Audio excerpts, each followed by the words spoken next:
Hello, and welcome to another segment from the Alien News and Lexicology Network. Today we'll be asking the social justice warrior community 20 questions. What are your standards for the legitimacy of a statement or an argument? As far as I can tell, you have none. That makes it impossible to have a productive conversation with you and prevents us from finding a common ground or understanding.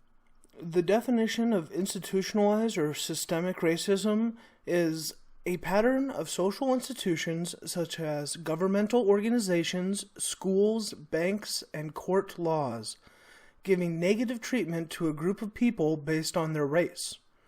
So what I want to know is, what is your working definition of institutionalized or systemic racism? Because based on that definition I just gave, the only institutionalized racism I see is the hashtag Black Lives Matter movement calling for death of Whitey. Question 3 is the same as question 2, but replace racism with feminism. And why is it that the only institution calling for the subjugation of one gender to another is the hashtag feminist movement calling for the replacement of men with women in positions of power, not because of their qualifications, but because of the bits and pieces dangling between their legs? Do you guys have a secret handshake? Do you honestly believe that every single person naturally discriminates against those they see as the other? Or is this all men are misogynists, all white people are racist, yada yada yada bullshit, just intentional misrepresentations of your position? Do you ever get lonely in your echo chamber, listening to the same whiny nonsense repeated again and again and again and again and again and again?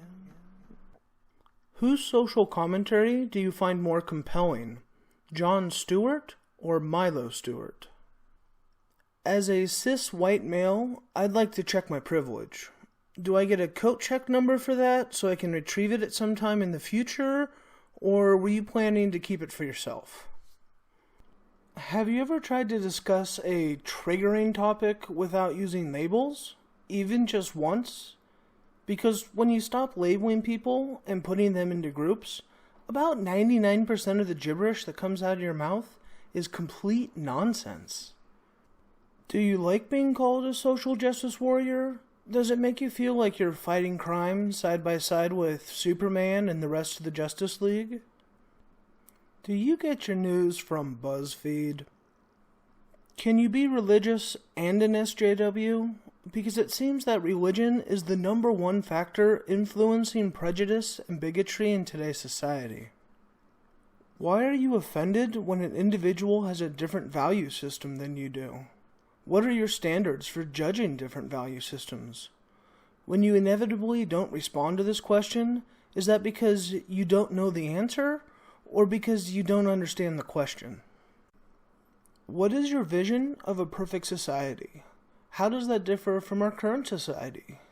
How do we make the necessary changes?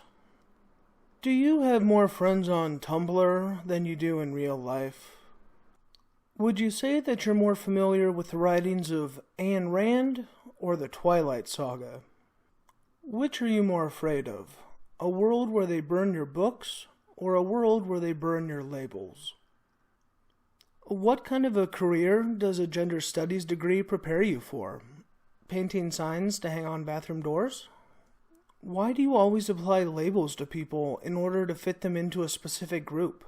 If you were to put emphasis on treating everyone like an individual, then it wouldn't be possible to oppress a group of people. Do you ever stop and think that you may look back on your actions and regret those who you associated with and the way you comported yourself in the future? Well, folks, there you have it, the top 20 questions aliens have for the SJW community. Hopefully we get some responses. Fingers crossed. That's all from us here at the Alien News and Lexicology Network. Don't forget to like and subscribe. Thank you for watching, and have a good night.